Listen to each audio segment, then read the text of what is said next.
கிறிஸ்துவுக்குள் அன்பானவர்களே, ஆண்டவராகிய இயேசுவின் நாமத்தில் உங்களுக்கு என் அன்பின் வாழ்த்துக்கள். கர்த்தருடைய ஆலயத்திற்கு போவோம் வாருங்கள் என்று சொன்ன பொழுது தாவீது மிகவும் மனமகிழ்ச்சியோடு கூட கடந்து சென்றார் என்று சங்கீதங்களின் புஸ்தகம் 122ஆம் சங்கீதத்திலே நாம் பார்க்க முடிகின்றது. எனக்கு அன்புக்குரியவர்களே, இந்நாட்களிலும் நாம் தேவனுடைய ஓய்வு நாளை பரிசுத்தமாக ஆசரித்து கொண்டிருக்கின்றோமா, இல்லையில் அந்த நாளையும் பங்கம் வைத்து நமக்கென்று வஞ்சித்து வைத்து கொண்டிருக்கின்றோமா?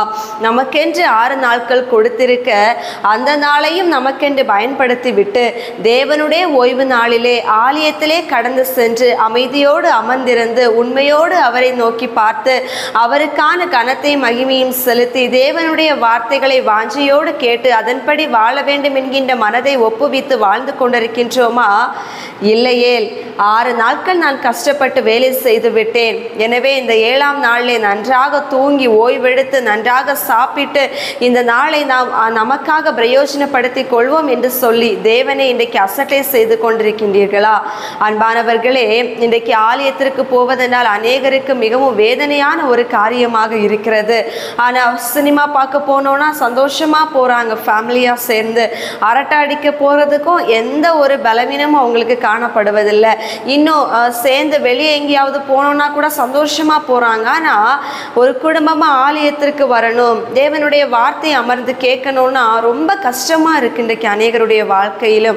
இன்னும் ஒரு பக்கம் சிலரை எடுத்து பார்த்தால் வீட்டில் அம்மா அப்பா திட்டுறாங்க, கம்பல் பண்ணுறாங்க, வீட்டில் இருக்கிறவங்க ரொம்ப டிஸ்டர்ப் பண்ணுறாங்க, அதனால அதில் போய் உட்கார்ந்துட்டு வருவோம்னு சொல்லிட்டு மற்றவர்களுக்காக வந்து போகின்றவர்களும் அநேகர் இன்றைக்கு இருந்து கொண்டிருக்கிறாங்க.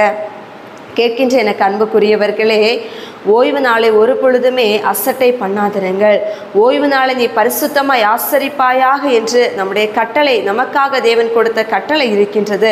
அதனை ஒரு பொழுதும் நாம் மறுதலித்து போகக்கூடாது என்பது வேதத்தின்படி சத்தியமான ஒன்று. எனவே நாம் தேவனை அறிந்திருக்கின்றோம், கிறிஸ்தவர்களாக இருக்கின்றோம். நமக்கென்று தேவன் கொடுத்திருக்கின்ற ஓய்வு நாளை தேவனுடைய ஆலயத்திலே கடந்து சென்று அமர்ந்திருந்து அவரை ஆராதித்து மகிமைப்படுத்தி தேவ வார்த்தைகளை கேட்டு நம்மளே இன்னும் என்ன பிழைகள் இருக்கிறது என்பதை ஒவ்வொரு நாளும் தேவ சமூகத்திலே அறிக்கையிட்டு அவருடைய பரிசுத்த பர்வதத்திற்கு நேராக நம்முடைய ஆத்துமா எடுத்துக்கொள்ளும்படியாக ஒவ்வொரு நாளும் நம்மை தகுதிப்படுத்துமாறு தேவனிடத்தில் இன்னும் நெருங்கி சேர நம்மை ஆயத்தப்படுத்துவோம், அர்ப்பணிப்போம். கர்த்தருடைய சத்தம் கேட்டு வாழ்வதற்கு ஒவ்வொரு நாளும் நம்மை பலப்படுத்திக் கொள்வோம்.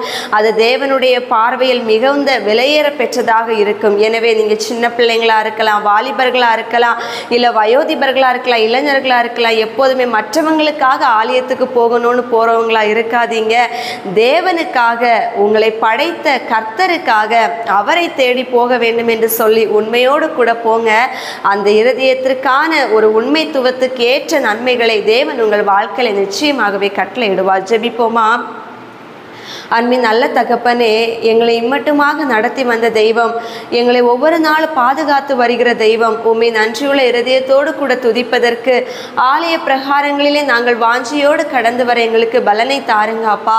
பிறருக்காகவோ கட்டாயத்தின் பேரிலோ நாங்கள் வராதபடிக்கு அப்பா, தாகமுள்ள ஆத்மாவை திருப்தி ஆக்குகிற கர்த்தர் நீர் என்றோ தாகத்தோடு கூட உம் பாதம் வந்து சேர்ந்து அப்பா உம்முடைய பலிபீடத்துக்கு முன்பதாக எங்களை ஒப்பு கொடுக்க கர்த்தர் எங்களுக்கு பலன் தாரும். அசட்டை பண்ணாமல் நாங்கள் ஜாக்கிரதையோடு கூட உமக்கு முன்பதாக நடந்து கொள்ள எங்களுக்கு கிருபை தாரும். தேவன் அப்படி செய்கிறதற்காக நன்றி.